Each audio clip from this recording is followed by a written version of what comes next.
안녕하세요. 밤동아 TV입니다. 오늘도 무탈한 하루 보내셨나요?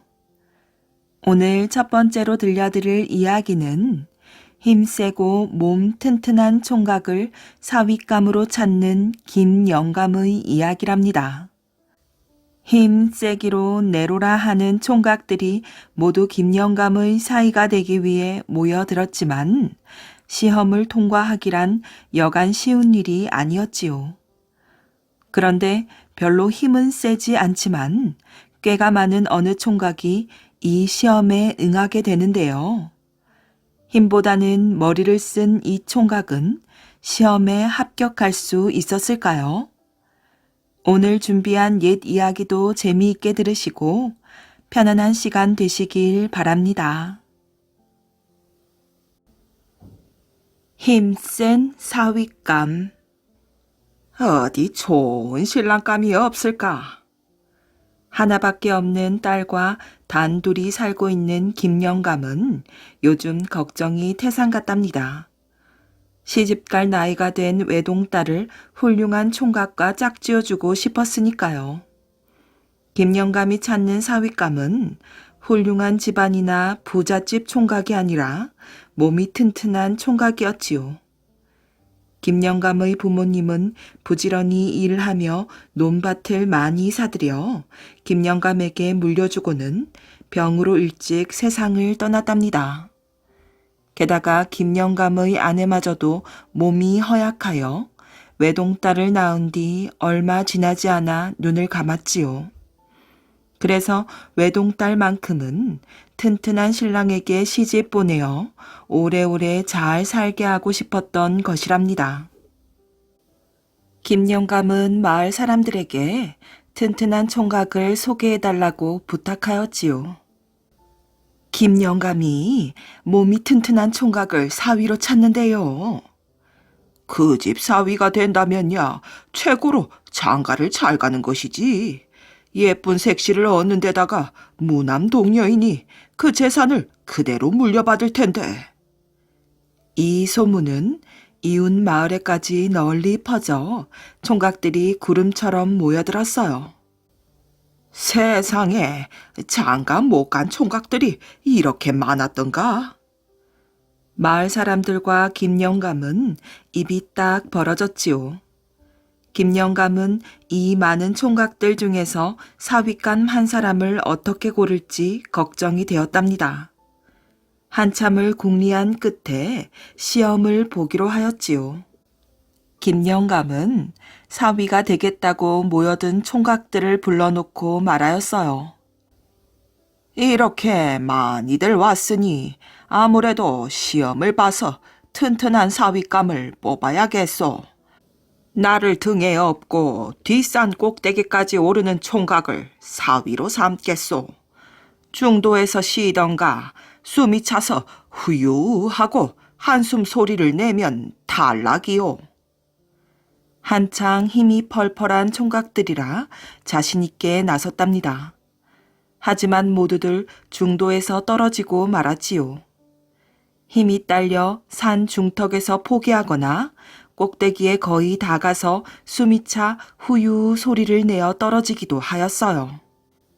몸집이 만만치 않은 김영감을 등에 업고 산 꼭대기에 오른다는 것은 결코 쉬운 일이 아니었으니까요.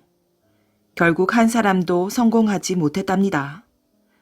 그러던 어느 날 멀리 산 너머 마을에 사는 삼형제가 이 소문을 듣고 귀가 번쩍 뛰었답니다. 모두들 나이가 찼으나 장가를 못 가서 안달을 하던 참이었으니까요. 큰 형이 두 아우에게 말하였지요. 얘들아, 오직 힘쓰는 재주밖에 없는 우리 삼형제에게 드디어 때가 온 것 같구나. 그런데 삼형제가 함께 몰려가서 한 처녀를 두고 겨룰 수는 없는 일이 아니냐?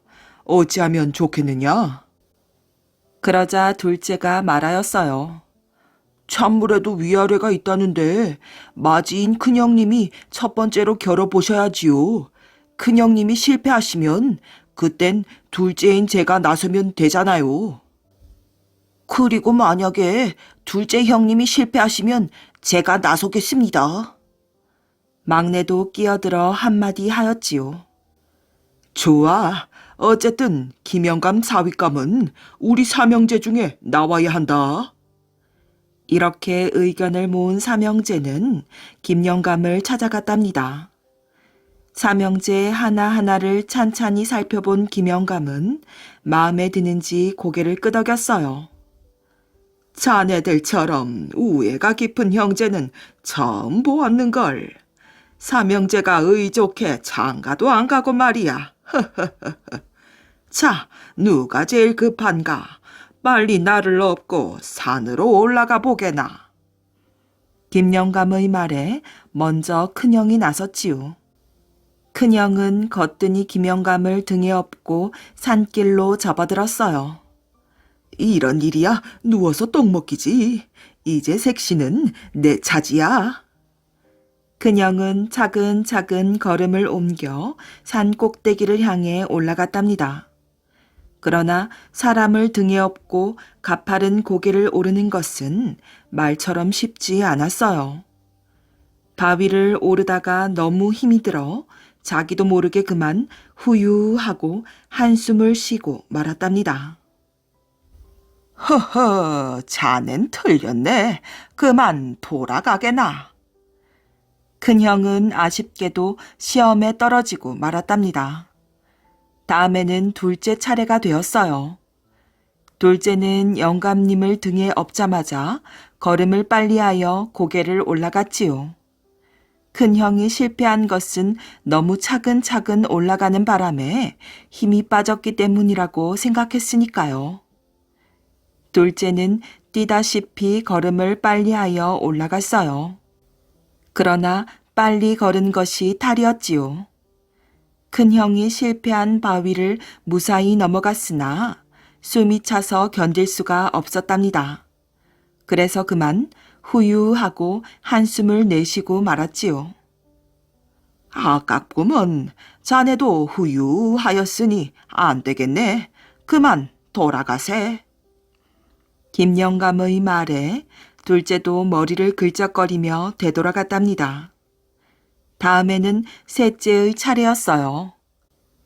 김영감을 업은 셋째는 큰형보다는 빠르고 둘째 형보다는 느리게 산길을 조심조심 올라갔답니다. 마침내 고갯마루가 눈앞에 보였어요. 옳거니 바로 내가 사위감이야. 셋째는 너무나 기뻐서 마음을 놓는 사이에 그만 저도 모르게 후유하는 한숨이 나오고 말았답니다.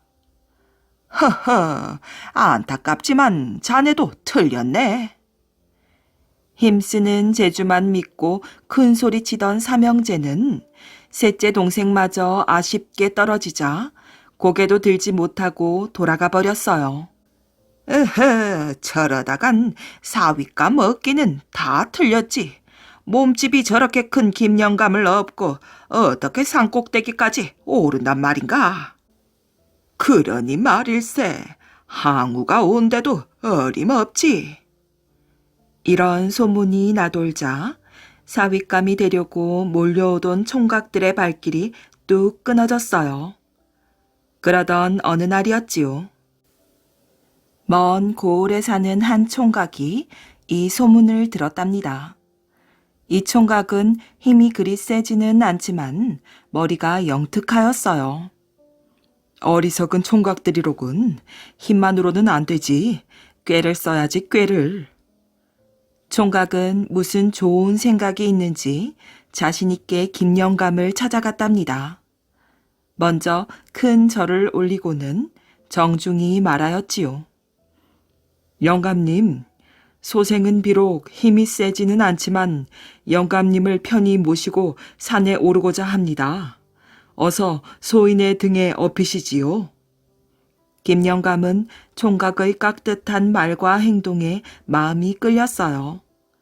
지금까지 다녀간 수많은 총각들은 그저 힘자랑만 했을 뿐인데 이 총각은 너무나 예절이 바르기 때문이었지요. 네가 아무리 친절하고 예의가 바르다 하더라도 힘이 없으면 어림없지. 김영감은 이렇게 생각하며 총각의 등에 업혀 산으로 올라갔답니다. 산 중턱을 지났을 때였어요. 총각이 김영감에게 말을 걸었지요. 영감님, 얼마 전에 힘센 삼형제가 장가들러 왔었다면서요? 아, 왔었지. 그런데 그걸 어떻게 알았나? 저희 동네까지 소문이 자자했는걸요. 발 없는 말이 천리를 간다더니 소문도 참 빠르군. 말로만 힘이 세면 무슨 소용인가? 큰 형이란 놈은 글쎄 이 바위를 넘다가 그만 후유하고 한숨을 쉬었지 뭔가. 아, 여기에서 후유하고 한숨을 쉬었군요. 후유하면 안 되는데 후유하였군요. 글쎄 힘이 붙여서 저도 모르게 한숨이 나왔겠지. 긴 숨을 내쉰 총각은 다시 말없이 산을 올라갔어요. 그러다가 다시 숨이 차는지 김영감에게 말을 걸었지요. 둘째는 어디쯤에서 후유하였습니까? 둘째 놈은 큰 놈보다 조금 더 올라갔었지. 바로 여기네. 조금만 참으면 되는데 여기에서 후유했단 말이지요. 후유하면 시험에서 떨어지는데 후유하다니 참 한심스럽군요. 총각은 이렇게 후유 소리를 3번이나 하면서 숨을 돌려 마침내 고갯마루 밑에 이르렀어요. 또 숨이 차서 견딜 수가 없자 총각은 김영감에게 다시 말을 걸었지요. 영감님, 셋째 놈은 이 고갯마루에 거의 다 와서 후유했다지요. 아깝게 되었지. 몇 발자가 안 남기고 바로 여기에서 후유를 했지 뭔가. 여기서 후유한 걸 보면 셋째 놈도 바보인가 봅니다. 거의 다 와서 후유하면 어떻게 합니까? 후유하는 바람에 다 된 죽에 코 떨어뜨린 격이 됐지 않습니까? 그렇고 말고. 총각은 김영감과 말을 주고받는 사이에 산 꼭대기에 올라와 있었지요. 성공이네. 이복의 총각. 총각은 내 사위감으로 합격이야.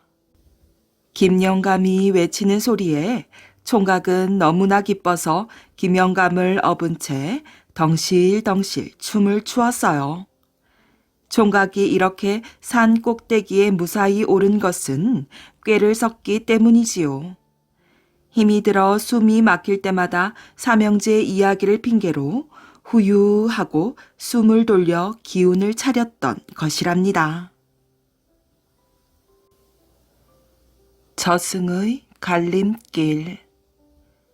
옛날 어느 산골 마을에 박서방이라는 농부가 살았답니다. 이 사람은 어찌나 게으르고 놀기만 좋아하는지 농사일은 아예 거들떠 보지도 않았지요. 하는 수 없이 아내가 대신 팔을 걷어붙이고 농사를 지어 근근히 먹고 살았어요.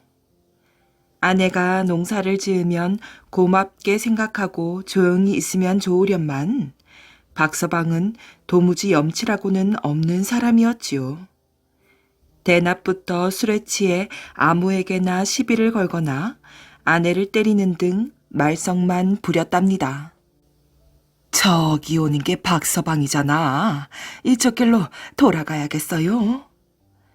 마을 사람들은 길에서 박서방을 마주치기라도 할까봐 피해서 다닐 정도였지요.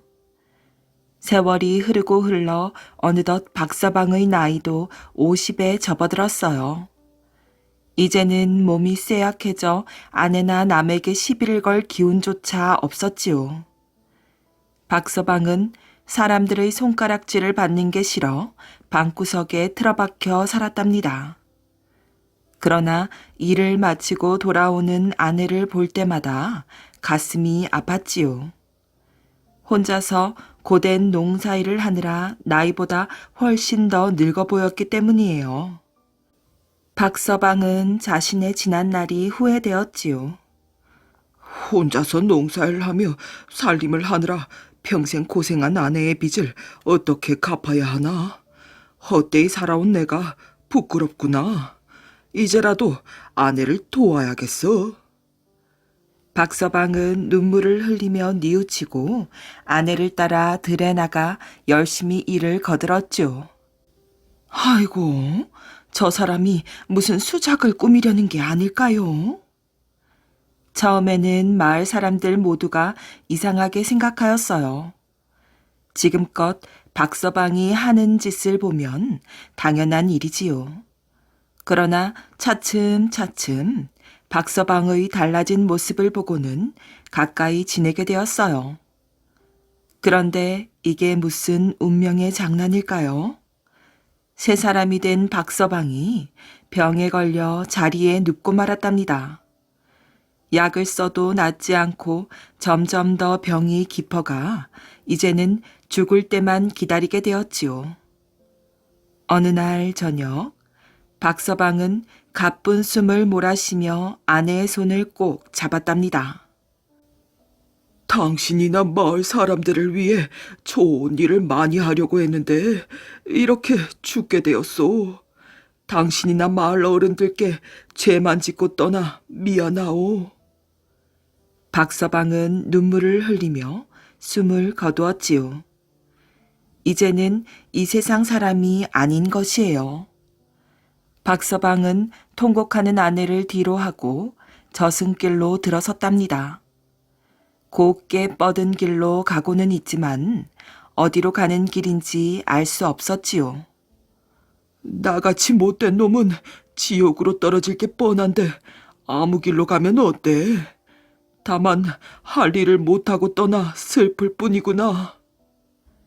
박서방은 후회의 눈물을 흘리면서 걸어갔답니다. 한참을 가다 보니 누군가 노래를 흥얼거리면서 따라오고 있었어요. 박서방은 용기를 내어 물어보았지요. 길 좀 물읍시다. 저승으로 가려면 어느 길로 가야 되나요? 처음 가는 길이라 몰라서 그럽니다. 하하, 저승길은 누구나 처음 가는 길이 아니오.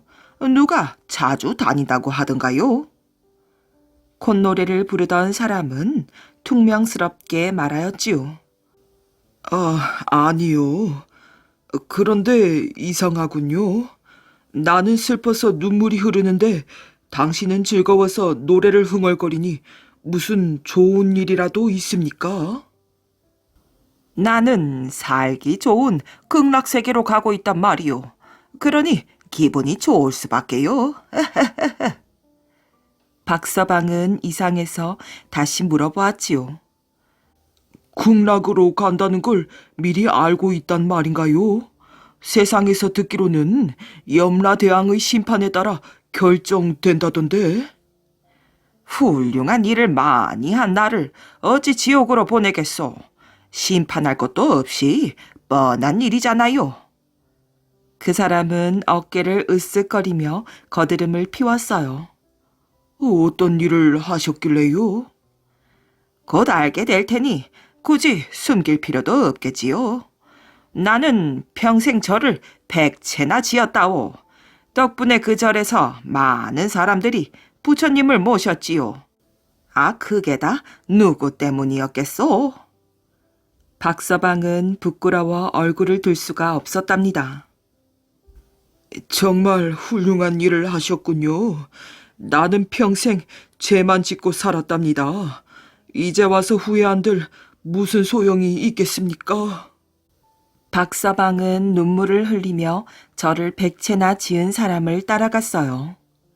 한참을 가니 갈림길이 나왔지요. 그곳에는 보기만 해도 소름이 끼칠 정도로 무섭게 생긴 저승사자가 버티고 서 있었어요. 너희들이 누구인지 이름, 나이, 살던 곳을 대거라. 두 사람은 겁에 질려 사실대로 대답하였지요. 이번에는 너희들이 인간 세상에서 한 일을 이야기하거라. 먼저 저를 백채나 지은 사람이 한 일을 낱낱이 보고하였어요. 우리가 알고 있는 그대로군.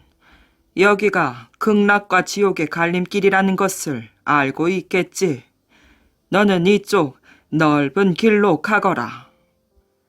저를 백채나 지은 사람은 싱글벙글하며 넓은 길로 들어섰어요.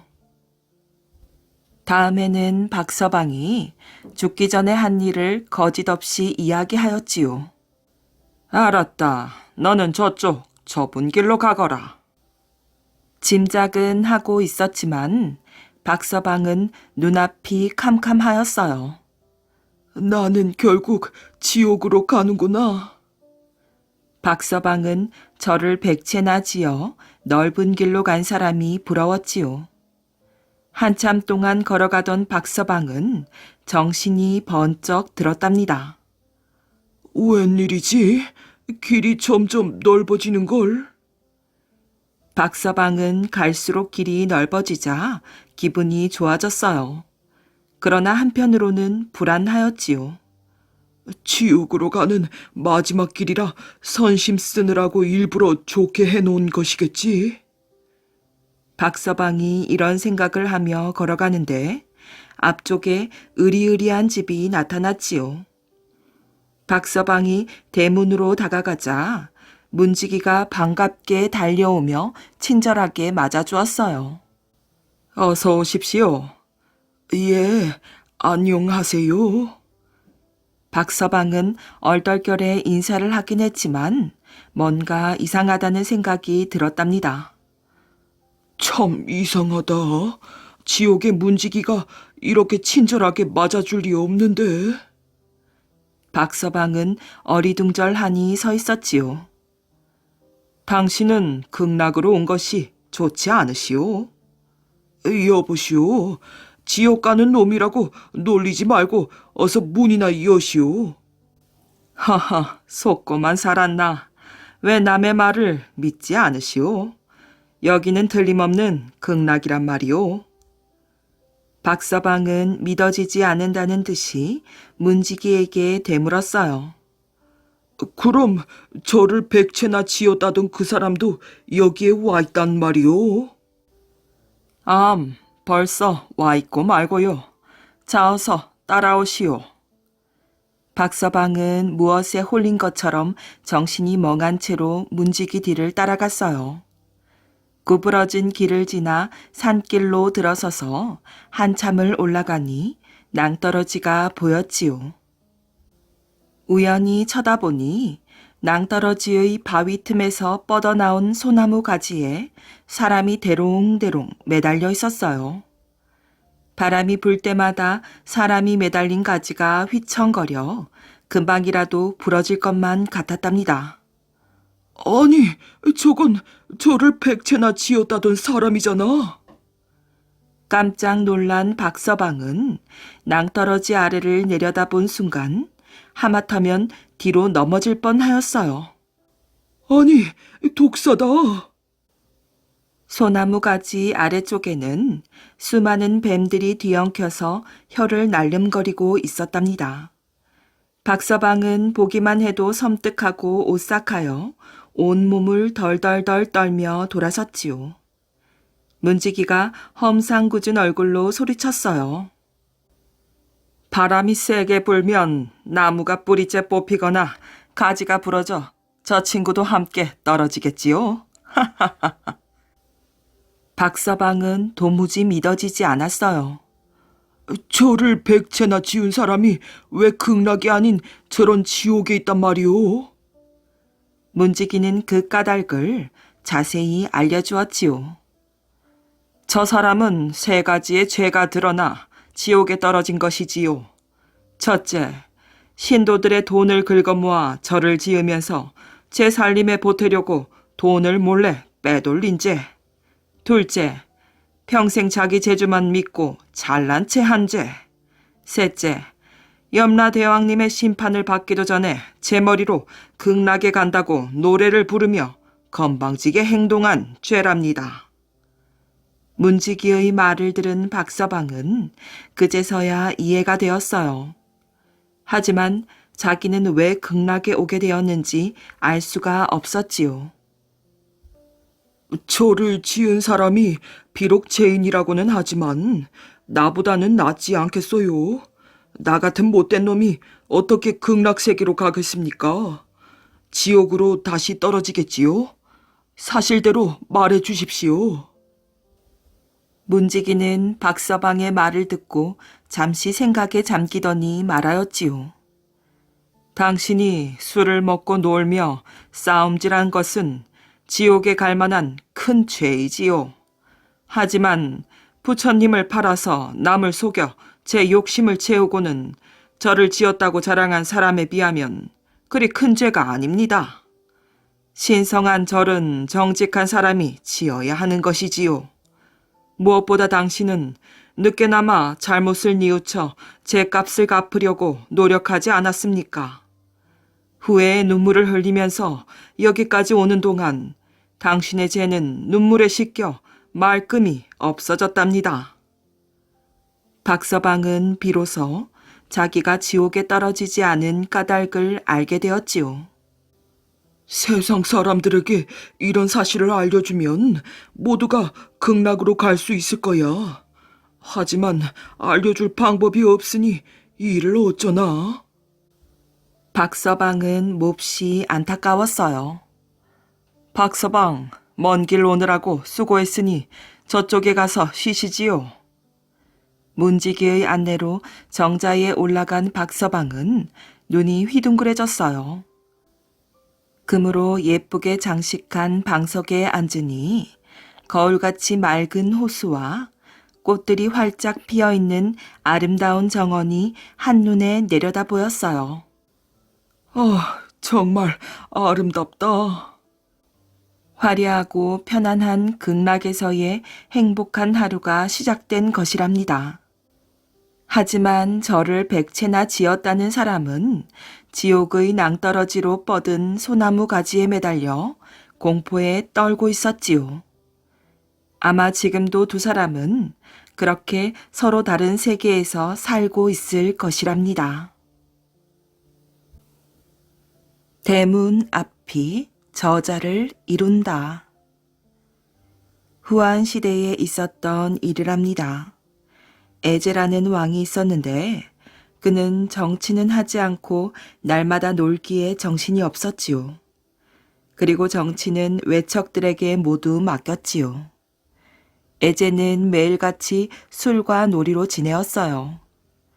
그런데 충신으로 이름 높은 정승이라는 사람이 바른 말을 하며 에제에게 정치를 보살펴야 된다고 간하였어요. 에제도 처음에는 정승의 말이 옳다면서 나쁜 버릇을 고치려고 하였지요. 그런데 간신들은 에제를 애워싸고 있으면서 오히려 정승을 모함하였어요.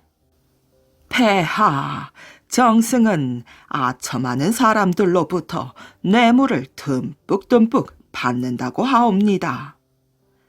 그 말을 듣자 에제는 화가 났지요. 저런 괘씸한 자를 보았나. 자기는 나쁜 짓을 더 하면서 나에게 충고를 하다니. 화가 난 에제는 정승을 잡아들였고 펄펄 뛰면서 꾸짖었어요. 이놈, 정승은 듣거라. 내 놈의 집 문 앞에서는 저자가 설 만큼 사람들이 모여든다는데 그 말이 사실이렸다. 그러나 담담하게 대답하는 정승이었어요. 예, 신의 집 문 앞에는 아첨하기 좋아하는 무리들이 구름처럼 모여듭니다. 그러나 신의 마음이 물처럼 맑음에는 변함이 없나이다. 에제는 정승의 말을 믿지 않았고 그를 옥에 가두었지요. 정승은 결국 옥에서 죽고 말았답니다. 이 이야기는 한서에 나오는 이야기지요. 대문 앞이 저자를 이룬다는 뜻의 고사성어 문전성시는 벼슬자리에 오른 사람의 집에 아첨하는 무리들이 구름처럼 몰려오는 나쁜 습관을 비웃을 때 쓰는 말이랍니다. 하늘나라 복숭아. 옛날 어느 마을에 한 소년이 늙은 아버지를 모시고 살았답니다. 어머니는 누뚱이 아들을 낳고는 병이 들어 세상을 떠났지요. 마을의 아기 엄마들에게 젖을 얻어먹고 자란 아들은 어느덧 어엿한 소년이 되었답니다. 그러나 아버지는 병이 들어 자리에 몸져 눕고 말았어요. 소년은 유명하다는 의원을 모조리 찾아다니며 약을 지었었으나 아무 소용이 없었지요. 소년은 가슴이 미어지는 것 같았답니다. 아버지의 병이 낫지 않는 것은 내 효성이 부족한 탓이야. 이렇게 생각한 소년은 산으로 올라갔어요. 폭포물에 몸을 깨끗이 씻고 바위 위에 꿇어앉아 빌었답니다. 하느님, 아버지의 병을 낫게 해주세요. 소년은 두 손을 모아 빌고 산에서 내려왔지요. 다음 날에도 그 다음 날에도 날마다 산에 올라가 빌었답니다. 소년이 기도를 시작한 지 1회째 되는 날이었어요. 여느 때와 같이 소년은 폭포에서 떨어지는 깨끗한 물에 몸을 씻고 바위 위에 꿇어앉아 기도를 하였답니다. 기도를 마치고 일어날 때였어요. 폭포 위에서 눈부시게 아름다운 비단옷이 바람에 날려서 내려오고 있었지요. 아니, 이건 누구의 옷일까? 물에 젖으면 안 되는데. 소년은 쫓아가서 비단옷을 손으로 소중히 받았답니다. 달콤한 향기가 풍기는 아름답고 보드라운 옷이었지요. 정말 아름답구나. 태어나서 처음으로 보는 비단옷이었어요. 아름다움에 취해 있던 소년의 머릿속에 문득 예쁜 아가씨의 모습이 떠올랐지요. 옳지, 예쁜 아가씨의 옷이야. 폭포 위에서 목욕하려고 벗어놓은 옷이 바람에 날려온 게 틀림없어. 소년은 잠시 생각에 잠겼어요. 이 옷을 잃어버린 아가씨는 얼마나 애를 태울까? 빨리 갖다 줘야겠어. 소년은 옷을 소중히 들고 벼랑을 따라 폭포 위쪽으로 올라갔지요. 물가 풀숲에 벌거벗은 한 아가씨가 알몸을 숨기고 앉아 울고 있었답니다. 아가씨, 폭포 아래에서 옷을 주워왔어요. 어서 입으시지요. 소년은 벌거벗은 아가씨를 바라볼 수가 없어 몸을 뒤로 돌리고는 옷을 번쩍 치켜들고 소리쳤어요. 정말 고마워요. 아가씨는 기뻐서 어쩔 줄 모르며 뒷걸음질로 조심스럽게 다가와서 옷을 받았답니다. 옷을 입은 아가씨의 모습은 너무나 아름다웠어요. 온 몸에서 광채가 나서 눈이 부시는 것 같았지요. 아가씨는 넋을 잃고 서 있는 소년에게 다가와서 미소를 지으며 말하였답니다. 나는 하늘나라에서 내려온 선녀랍니다. 목욕을 하느라 벗어놓은 옷이 바람에 날아간 거예요. 이 옷이 없으면 저는 하늘나라로 돌아가지 못한답니다. 옷을 찾아주셔서 정말 고마워요. 세상에, 하늘나라 선녀님이시군요. 소녀는 깜짝 놀라며 머리를 숙여 인사를 하였답니다.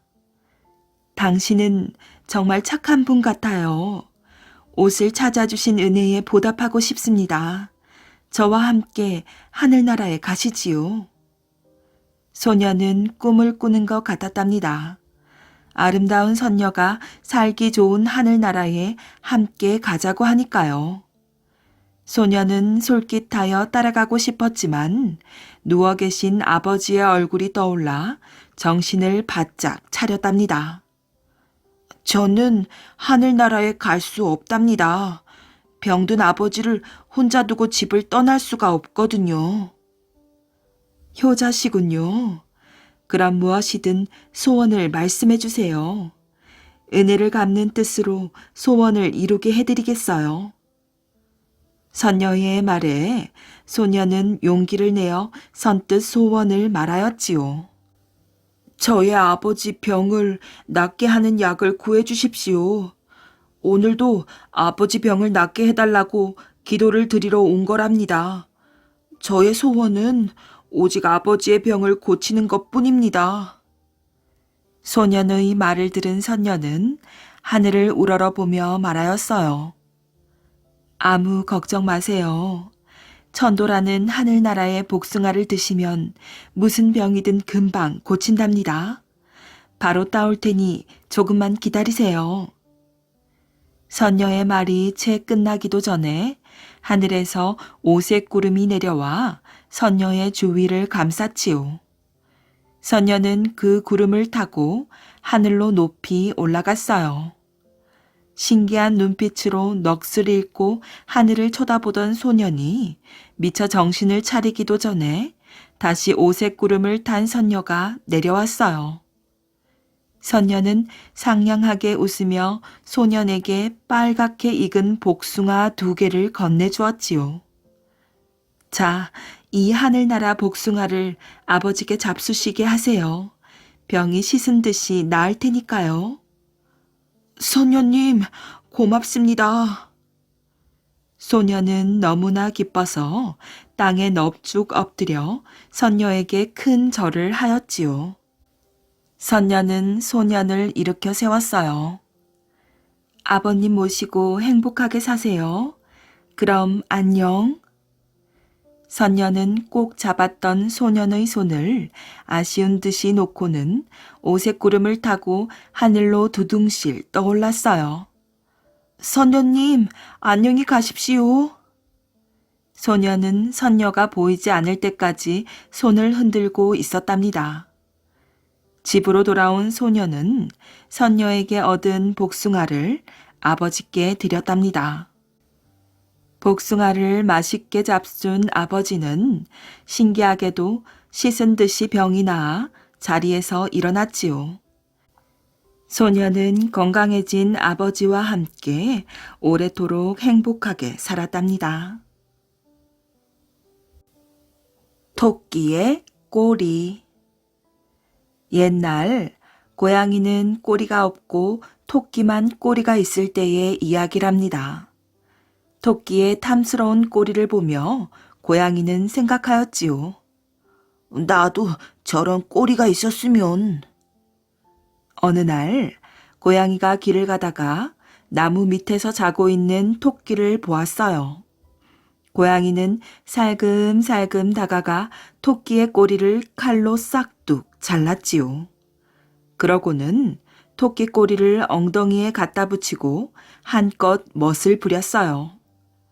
얼마 뒤 토끼가 잠에서 깨어나 소리쳤지요. 그건 내 꼬리잖아.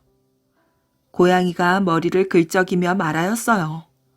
미안해. 나도 모르게 네 꼬리를 잘라버렸어. 대신 이 칼을 주면 안 되니? 토끼는 화가 났지만 이미 잘린 꼬리를 다시 붙일 수는 없었답니다. 토끼는 칼을 입에 물고 깡충깡충 뛰어갔지요. 꼬리 대신 칼? 좋아, 좋아. 마을을 지날 때였어요. 할아버지가 마당에서 바구니를 엮다가 토끼를 보았지요. 토끼야, 토끼야. 대나무를 쪼개게 그 칼 좀 빌려주겠니? 네, 그러세요. 할아버지는 신이 나서 칼로 대나무를 쩍쩍 잘랐답니다. 그러다 그만 너무 힘을 주는 바람에 칼날이 댕강 부러지고 말았지요. 이를 어쩌지? 미안하다, 토끼야. 대신 이 바구니를 주마. 토끼는 바구니를 입에 물고 깡충깡충 뛰어갔어요. 꼬리 대신 칼, 칼 대신 바구니? 좋아, 좋아. 텃밭을 지날 때였어요. 할머니가 밭에서 상추를 따다가 토끼를 보았지요. 토끼야, 토끼야, 마음씨 착한 토끼야. 상추를 담게 그 바구니를 좀 빌려주렴. 네, 그러세요. 할머니는 신이 나서 상추를 쑥쑥 뽑아 바구니에 꾹꾹 눌러 담았지요. 그러다 그만 상추를 너무 많이 담는 바람에 바구니 밑이 뻥 뚫리고 말았어요. 어쩌니? 이를 어쩌면 좋을까? 대신 상추를 한아름 주마.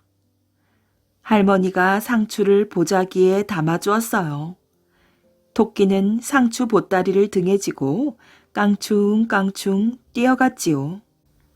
한참을 뛰다 보니 배가 고팠어요. 토끼는 보따리를 풀고 상추를 먹어보았지요. 향긋한 상추가 입 안에서 사르르 너무너무 맛있는 거예요. 꼬리 대신 칼, 칼 대신 바구니, 바구니 대신 상추. 좋아, 좋아. 토끼는 맛있게 상추를 먹고 깡충깡충 뛰어갔답니다. 개구리도 알아본 효자. 고려 고종 임금 때의 일이었어요. 한 선비가 큰 길을 향해 바삐 걷고 있었지요. 여보겐 능히 어딜 가길래 그렇게 서두르나? 골목길을 돌아서자 누군가 선비의 소매를 잡았답니다. 미안하네.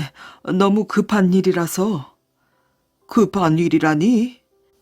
사실은 어머님이 몹시 편찮으시거든. 며칠 전부터는 식사도 못 하시지 뭔가. 그래서 의원을 모시러 가는 길일세. 저런 큰일이로군. 어서 가보게나. 그럼 다음에 보세. 선비는 발걸음을 재촉하며 친구에게 인사를 하였어요. 그 효심은 여전하군. 틀림없이 어머니를 돌보다가 저렇게 여위였을 것이야. 이 약이라도 한 첩 지어보내야지 안 되겠는걸. 저러다가는 어머니보다 저 친구가 먼저 쓰러질 것이야. 그나저나 저 친구하고 이야기라도 나눌 수 있으려면 어머니가 빨리 나으셔야 할 텐데 큰일이군. 옷자락을 휘날리며 걸어가는 선비의 뒷모습을 보며 친구는 혼잣말을 하고 있었어요. 몸을 돌보지 않아 친구를 걱정시킨 사람의 이름은 서능이었지요. 서능은 어렸을 때부터 어머니에 대한 효심이 극진하였어요. 어른이 되어서는 벼슬도 마다하였지요. 병든 어머니를 돌봐야 한다면서요. 서능의 어머니는 벌써 몇 달째 병과 싸우고 있었어요. 어머니, 다리는 괜찮으세요? 그래. 그런데 오늘은 허리가 좀 쑤시는구나. 잠깐 기다리세요. 찜질을 해드릴게요. 서능은 잠시도 어머니 곁을 떠나지 않았지요. 하지만 어머니의 병은 점점 더 깊어갔어요. 요즘은 기침이 너무 심해 밥도 제대로 먹지 못하였대요. 서능은 기침을 먹게 하려고 온갖 힘을 다 기울였어요. 용하다는 의원이 있으면 바람처럼 달려갔지요. 100리가 넘는 길도 멀다 하지 않았어요. 그러나 소용은 없었지요. 지난번에 우리 아버님은 축백나무 껍질을 다려 드시고 금방 나으시던걸. 아니지 아니야. 기침엔 잉어가 최고야. 친구들은 선응을 만나면 너도 나도 한마디씩 하였어요. 선응은 친구들의 말을 흘려듣지 않았답니다. 그래서 눈이 무릎까지 쌓인 산길을 헤치고 측백나무 껍질을 찾아 나섰어요. 측백나무는 사람들이 자주 다니지 않는 깊은 산 속에 있었지요. 그곳엔 버려진 무덤들이 많아 귀신이 나타난다는 말도 떠돌았어요. 선응은 귀신 따위는 무섭지 않았답니다. 정말 두려워해야 할 것은 어머니를 잃는 일이니까요. 산에는 눈이 쌓여 몹시 미끄러웠어요. 온몸이 뻣뻣하게 얼 정도로 추웠지요. 그래도 선응은 물러서지 않고 손바닥을 호호 불며 넘어지면 다시 일어나기를 반복하며 그렇게 하루 종일 걸은 다음에야 측백나무를 찾아내었답니다. 집에 돌아온 선응은 측백나무 껍질을 정성스레 다렸지요. 이번만은 틀림없이 어머니의 기침이 멎을 거라고 믿으면서요. 하지만 선응의 정성에도 불구하고 어머니의 기침은 여전히 조금도 좋아지지 않았답니다. 얼굴이 이게 뭔가? 밥은 제때 챙겨 먹나? 어머님이 진지를 못 드시는데 어찌 배불리 먹겠나? 어허, 이 사람 그러다가 자네까지 쓰러지겠네. 친구들은 선응을 걱정하였지요. 그렇지만 누가 걱정을 한다고 해서 자기 몸을 돌볼 선응이 아니었어요. 선응이 건강해질 수 있는 방법은 단 한 가지, 바로 어머니가 건강을 되찾는 것이지요. 한편 선응의 집에서 멀지 않은 곳에 아주 유명한 의원이 있었답니다. 선응의 친구들은 그 의원을 찾아갔어요. 그리고 친구들은 선응을 도와달라고 의원에게 부탁하였지요. 그런 효자라면 당연히 도와줘야지요. 의원은 선응의 효심에 감동했어요. 의원님, 제발 저희 어머니를 살려주십시오. 그 은혜는 죽어서도 잊지 않겠습니다. 의원은 아무 말 없이 어머니의 맥을 짚었지요. 이 병의 약은 아주 간단합니다.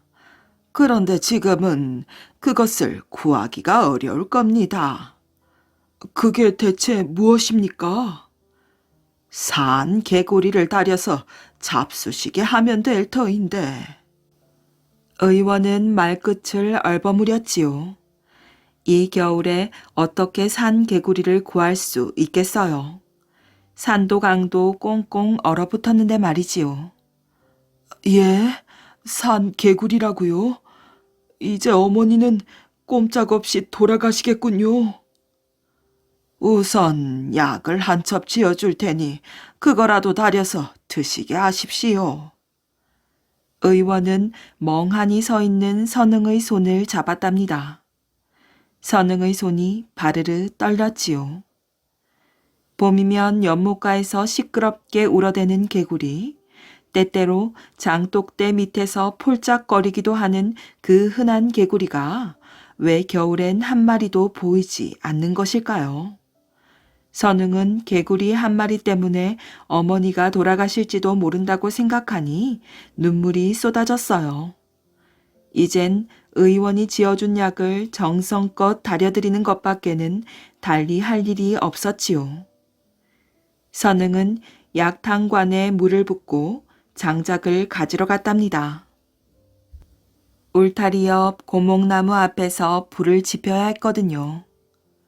그런데 어디선가 풍덩 하는 소리가 들렸지요. 약탕관 속으로 무언가 빠진 게 틀림없었어요. 혹시 잡티라도 들어갔으면 어쩌나 하고 선응은 얼른 뛰어와 약탕관을 들여다보았어요. 그런데 이게 웬일이지요? 개골개골 개구리가 울고 있었어요. 약탕관 속에 빠진 것은 바로 산 개구리였지요. 세상에, 이럴 수가? 개구리는 계속 울어댔어요. 선응은 그 개구리를 정성껏 다려서 어머니께 드렸답니다. 그대의 효성이 지극하니 개구리도 자신의 몸을 아끼지 않았나 봅니다. 이제 곧 나으실 테니 어머니 걱정은 그만하십시오. 다음날 선응의 집을 찾아온 의원이 자신 있게 말하였어요. 그리고 그 말처럼 선흥의 어머니는 말끔히 나았지요. 개구리도 알아주는 효심 앞에서는 병도 어쩔 수 없었나 봅니다. 나라를 망하게 하는 음악. 춘추시대 위나라의 영공은 신하들을 거느리고 진나라로 가는 도중에 복수라는 곳에 도착했답니다. 밤이 늦어서 잠을 자려는데 이제까지 한 번도 들어본 적이 없는 묘한 음악 소리가 어디선가 들려오는 것이었지요. 그 소리는 무척 아름답게 들려왔어요. 이 세상의 소리라고는 생각할 수 없는 그 소리에 마음을 빼앗긴 영공은 악사장 사연을 불러 그 곡을 익혀두라고 명하였지요. 얼마 후 진나라에 도착한 영공은 진나라 왕인 평공이 베푸는 잔치에 참석하였어요. 그리고 진나라로 오던 도중에 배운 음악을 연주해보라고 명하였지요. 사연이 검은고를 타기 시작했어요. 그러자 진나라의 유명한 악사장 사광이 깜짝 놀라며 말하였지요. 여보시오, 이거 새 음악이오. 이것은 나라를 망쳐놓을 음악입니다. 이어서 사광은 그 이유를 설명해 나갔어요. 아주 먼 옛날 은나라에 유명한 악사장이 있었소이다. 그는 주왕의 악사장이었는데 왕을 위해 신성백린이 미미지약이니 하는 음탕한 곡을 지어 바치곤 했다오. 주왕은 밤낮을 가리지 않고 그 음악을 연주시키고는 신명이 나서 춤을 추었습니다. 그렇게 음탕하고 추악하게 지내던 주왕은 결국 주나라 무왕에게 망했소이다. 주왕의 악사장은 복수로 가서 물에 빠져 죽었고요. 아까 그 새 음악이란 다름이 아니라 죽은 악사장의 영혼이 밤만 되면 연주하는 미미지약이라는 곡입니다. 그곳에 사는 사람들은 망한 나라의 음악이라 하여 귀를 막고 지나다닌다고 합니다. 어서 걷어치우시오. 사광의 말을 듣자 두 임금은 흥이 깨졌고 잔치는 흐지부지 끝나고 말았답니다. 한비자의 십과편에 나오는 고사성어 망국지음은 나라를 망하게 하는 음악이라는 뜻으로 쓸데없는 일에 지나치게 정신을 쏘는 것을 말한답니다. 방랑 시인 김삿갓. 평안도의 높은 관리였던 김익순도 홍경래의 공격을 받았답니다. 김익순은 죽는 것이 두려워 홍경래에게 항복하고 말았지요. 홍경래의 난이 진압되자 김익순은 다시 두려웠어요. 조정에서 자기가 항복한 사실을 알면 역적이라 하여 살려두지 않을 테니까요. 국리 끝에 김익순은 아랫사람에게 이렇게 시켰답니다. 홍경래의 군사 중 우두머리인 김창씨가 아직 살아있는가? 그 자의 목을 베어오면 내가 천냥을 주겠네. 얼마 뒤 김익순은 자기가 김창씨를 없앴다며 거짓으로 조정에 알렸지요. 이렇게 목숨을 구하고는 아랫사람과 한 약속은 모른 채 시치미를 뚝 떼었답니다. 그러자 화가 난 아랫사람은 김익순이 꾸민 일을 조정에 낱낱이 일러바쳤지요. 결국 두 사람은 벌을 받아 목숨을 잃었어요. 세월이 흘러 이 마을에서 나고 자란 김병연이 한 백일장에서 쓴 글이 상을 받았답니다. 김병연의 어머니가 시험에 어떤 문제가 나왔는지 물었지요. 벼슬아치가 가져야 할 마음가짐에 대해 묻기에 오래전 홍경래가 난을 일으켰을 때 김익순이라는 자가 벌인 일을 비판했습니다. 어렸을 때부터 마을에서 들어 잘 알고 있었습니다. 그러자 어머니의 표정이 굳었어요. 어머니는 힘겹게 말하였지요. 아들아, 김익순이 바로 너의 할아버지시다.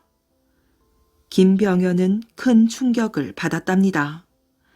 할아버지를 욕되게 하고 벼슬자리를 얻다니요. 그는 관직을 내놓고 신분을 숨기기 위해 삿갓을 썼답니다. 세상을 떠돌며 훌륭한 글을 지어 남긴 그를 사람들은 김삿갓이라고 불렀답니다. 영조와 사도세자. 조선의 임금 영조는 신하들을 불러 모은 자리에서 이렇게 말하였어요. 조선의 신하들은 백성들을 위해 일하기는커녕 편을 가르고 서로 헐뜯는 일에만 시간과 힘을 낭비하고 있으니 나라가 바로 설 수 있겠습니까? 이 싸움을 끝내고자 임금이 나부터 어느 한편으로 치우치지 않는 정치를 펼칠 것이며 인제는 여러 당파에서 고루 뽑았을 것입니다. 신하들이 웅성거렸어요. 이어 영조와 신하들 앞에 잘 차려진 음식들이 놓였지요. 영조는 음식들을 보며 미소를 지었답니다. 청포묵에 붉고 푸른 채소와 달걀 지단이 버무려져 있습니다. 보기에도 좋고 맛까지 훌륭하니 우리가 바라는 정치가 이런 것이 아니겠습니까? 내가 탕평을 선언하고 맛보는 음식이니 이 음식을 탕평채라고 부릅시다. 성은이 망극하옵니다, 전하. 그러나 영조의 바람과는 다르게 오랫동안 서로 비판하며 대립해온 신하들의 갈등은 쉽게 없어지지 않았답니다. 여전히 당쟁은 만연하였지요. 영조의 아들 사도세자는 소론과 가까이 지냈어요. 자연스럽게 노론 신하들을 비판하는 일이 잦아졌지요. 노론 신하들은 사도세자에게 점점 불만이 쌓여갔어요. 세자께서 왕이 되면 어찌합니까? 우리를 이토록 미워하시니 그날로 우리는 끝나는 것이 아닙니까? 이거 불안해서 못 살겠소. 손을 좀 써야겠소. 노론 신하들은 사도세자에 대한 온갖 험담을 퍼뜨리기 시작하였어요. 이들의 계획이 통했는지 영조와 사도세자의 사이가 점점 벌어졌지요. 영조는 사도세자를 볼 때마다 엄하게 꾸짖었어요. 사도세자는 아버지가 무서워 어깨도 제대로 펴지 못하였지요. 어찌 자기 의견도 제대로 내놓지 못하면서 앞으로 이 나라의 임금이 될 수 있단 말이냐. 결국 아버지의 그늘이 두려워 마음의 병까지 얻었지요. 가슴을 부여잡고 기절하는 일도 자주 일어났어요. 답답하고 화가 난 영조는 사도세자를 뒤주에 가두는 벌까지 내리고 말았답니다. 아바마마, 살려주시옵소서. 뭐들 하고 있느냐. 당장 세자를 뒤주 속에 가두어라. 신하들은 어쩔 수 없이 사도세자를 뒤주 안으로 밀어넣었어요. 영조는 신하가 쥐고 있던 자물쇠를 빼앗아 직접 뒤주에 자물쇠를 채웠답니다. 분을 삭히지 못한 영조는 몸을 부르르 떨었지요. 한여름 무더위에 뒤주 속에 갇힌 채 물 한 모금 먹지 못한 사도세자는 결국 8일 만에 목숨을 잃고 말았답니다. 사도세자가 숨을 거두었다는 소식에 영조는 눈물을 흘렸답니다.